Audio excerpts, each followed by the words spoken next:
How's it going, guys? Welcome back to the channel. Now, both Wales and the Springboks have announced their squads to play each other this weekend, and this is going to be the final international game of 2025.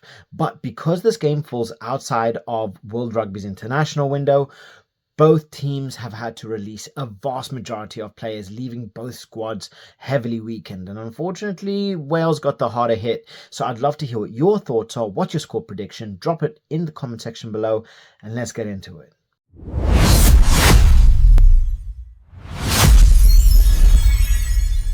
So, Wales have been hit very hard. 13 players had to be released, and players like Daffyd Jenkins, Archie Griffin, Nicky Smith, Nick Tompkins, Max Llewellyn, Lewis Rees-Zammit, Thomas Williams. These are all essential players for Wales. So Wales are going to be playing very much a rookie, I wouldn't even say a rookie squad, but a very inexperienced squad up against a South African squad that is just filled with monsters and headhunters. So this is going to be very, very difficult for Wales. They started to get good performances under Steve Tandy, and I understand what he's bringing to the squad, and he's definitely looking to build a little bit more depth, getting some of these players a lot more experience. And I mean, a vast majority of the players that have been selected have less than 10 caps, and there's barely anyone with over 20 caps. So there is definitely a build, and finally there does seem to be some kind of forward future thinking to the way Wales are not only playing, but hopefully in the next couple of years we can definitely see a lot more growth and a lot more experience. But recently, to prepare myself for the game, I've been reading Sam Warburton's book, and my word, what a journey. And what I would give to see a Sam Warburton play now, phenomenal. Absolutely phenomenal. But we look at the we look at the Wales squad of 2019, and you had players like Alan Wynne-Jones, obviously Nicky Smith, you had obviously Aaron Wainwright, but Tipurik, you had Gareth Davies, a younger Thomas Williams, Dan Biggar, Lee Halfpenny. These were all players that were like so big. These were the kind of players that I used to enjoy watching, especially like Dan Biggar, Lee Halfpenny. Alan Wynne-Jones was just one of those players that I absolutely loved watching. And even someone like Sam Warburton, he was enjoyable to watch. And this was a 2019 squad that actually hit first in the world. They were actually rated as the best squad in the world. And you can see by the squad, you look at the squad from 2019 and the squad now, it's night and day. There was definitely been a huge decline. There was no there was no foresight to start replacing a lot of these elite level talents with more elite level talents, getting a lot of experience. I mean, you take a look at South African squad, a lot of what South Africa have, is experience on experience on experience. And even our second and part of our third tier squads, you can say, have 20, 30, 40 caps apiece. We are very we are very experienced internationally, and it's built that way.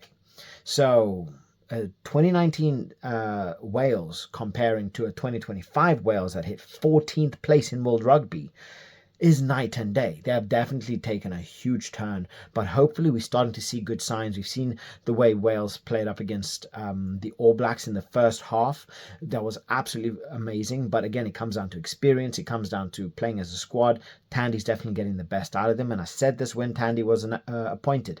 He is going to get the best out of them. He is the right person for the job, especially after what Warren Gatland did to them, and not playing some of the elite level players, not bringing Gareth Anscombe. And it's just like, oh my God, I'm so happy to see Steve Tandy here. So big up Wales, but unfortunately this is going to be a very, very long very long day, because I mean, we take a look at Wales, Blair Murray, Ellis Mee, love Ellis Mee, but Rhys Davies, Tame Plumtree, Dewey Lake, huge fan of. I'm a huge fan of Asarati as well. Aaron Wainwright, he's currently the most experienced player in the squad with 61 caps, but very inexperienced sides. There's only one player with over 50 caps, which is Aaron Wainwright. Otherwise, I think there's only 5 here that have over 20 caps. one that has over 30, and the rest are all, either on that 10th cap or hitting single digits. So this is definitely a squad that, still has a lot to grow. There's still a lot of players like your Reece Zamits of the world, your Thomas Williams. I want to be seeing Jack Morgan coming back. So next year is going to be a huge year for Wales. But this game, there's only one outcome. There's only one outcome, and I'm going to show you why. Because then we start talking into the Springboks, and Steenkamp, Grobelaar, Wilco Louw, Jean Klein, Ruan Nokia, Siya Kolisi, Franco Marstad, Jasper Wiese. All of these forwards are going to run the Welsh into the ground. And I don't want to look down on the Welsh, but it just is. It is a fact. We've seen it up against France. We've seen it up against Italy.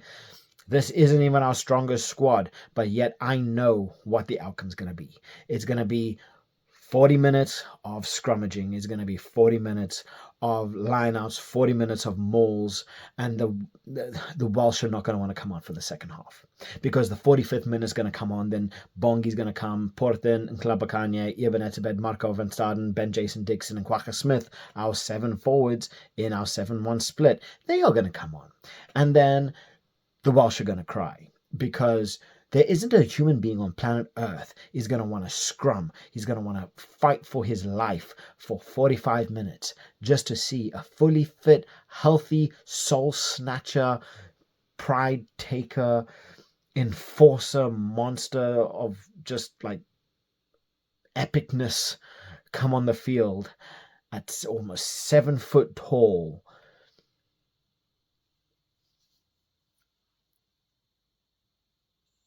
Yeah. There isn't a single player on earth that's going to have his legs burning, his throat on fire, because he's just, like, all you want to do is give up. And then you have Eben Etzebeth come on. And now you have to deal with this monster. You have to deal with Marco van Staden. You have to deal with Kwagga Smith. Having Kwagga Smith come on, he's like a bulldog. He doesn't stop. And now you need to deal with him when you barely can move. This is only going one way. Our one back is Kobus Reinach.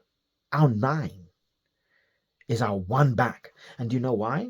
Because Ethan Hooker, Kane Moody, they've been playing the 14, the 13, the 12, the 11. They've been playing all around the park. Andre Esterhuizen can play the back row, the centers. Damian Willemse can play around the backs as well. Sasha Feinberg has just had like one of these breakout craziness seasons that he's shown all of his talents, his kicking ability, his passing range, the mental. He's showing the mental. He's showing what kind of player he's becoming. And yes, at points he has gone missing. But you look at the past performances, the guy is unstoppable right now. You have Morné van den Berg, who I'm a huge fan of. These forwards are just unnecessarily scary. I think, honestly, Siya Kolisi and Eben Etzebeth, just them two by themselves. Actually, you know what? We add Etzebeth and almost any one of our forwards. They have more caps than the entire Wales side have put together. We are building our depth as well. Ethan Hooker, Kane Moody, all early 20s. Zachary Porten and Nklabakanye, early 20s. Morné van den Berg, early 20s. Ruan Nokia, he's 26 years old, and then you still have Wilco Louw, who, when he walks, the ground shakes. You can feel him from outside the stadium when he's coming in. And experience, aggression, physicality. And this is still a rotated squad. You've got to take in consideration, this is still a rotated squad. 7-1 split, bomb squad comes on the 45th minute. This game's going to be taken over before anybody knows it. The way that this game's going to go out, and I'm going to tell you now, outright, within 10 minutes, South Africa's going to have themselves a try. By the end of the first half, South Africa's going to have 3 tries. By the end of the game, South Africa's going to have a minimum of 7 tries to their name. This is going to be a huge beating, and unfortunately for Wales, yes, I would have loved to see a Wales side that has Thomas Williams, that has all the good bits. I wanted to see. I would have loved to see a Jack Morgan play. Like that would have been absolutely phenomenal to see. A full strength Wales side up against, I'm not even going to say a full strength Springbok side. I would just like this side versus a full strength Wales side. That would put in such an amazing battle. But you know what? This is at the Principality. This is going to be a big stadium. There is a lot of fire. There's a lot of passion that's going to be going on here. Yes, Wales do have a very young squad. They can definitely improve and they can definitely impress as well. Ellis Mee, he is known to do, a couple unexpected things. So he can definitely cause a lot of problems. I'm not about to say that Wales are not going to be able to score at all. I think they are going to be getting a try, maybe two. I can't see them getting anything more than that, especially considering a lot of their big hitters are gone. But yeah, I just can't see anything other than tired legs, because Springbok side has done it to a strong French side, strong Italian side. We look at what happened with the All Blacks in Wellington. We've seen it all throughout the year. Nobody can stand toe to toe with South Africa, and you are now putting a very inexperienced Wales side up against a very experienced South African side. There is only one way around. There's only one way. This is one-way traffic, and this is how badly are South Africa going to beat Wales. That's the only thing about this. How badly are they going to beat them? I'm predicting South Africa to get a minimum of 50 points past Wales, and it's still not a strong squad. It's not our strongest squad by any means necessary. But there's so much rotation here, and obviously Rassie has come out to say, look, we're going to put you on your backside because we are playing three locks. We are playing Sia Khaleesi and Jasper Wiese, and Jasper Wiese has been one of the most dominant and scary players to run with the ball to hand in 2025, and he definitely is a huge player. Morne van den Berg, he's been scoring, he's been coming on, he's been putting in good performances, and he's showing Rassie, look, Quibus, he's getting on with his age. Grant Williams, I want to fight with Grant Williams for 9, because Grant Williams and Mornay, they bring two completely different styles. So Rassie can use that to his advantage, and I think that's what he's doing here as well. Giving Mornay a little bit more experience, but saying, okay, look, let's let you free a little bit, right? Let's let you work, let's let you cook. And then Sasha, he can just make magic out of nothing. Sometimes I swear, it's like he farts fairy dust. But yeah, we've got a good amount of youth, a good amount of experience, pure monsters, and super soldier program players. Yeah, scary. One-way traffic here, guys. One-way traffic. Drop your thoughts in the comment section below.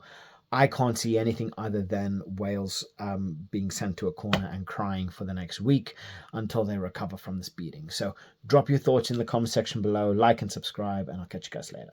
Bye.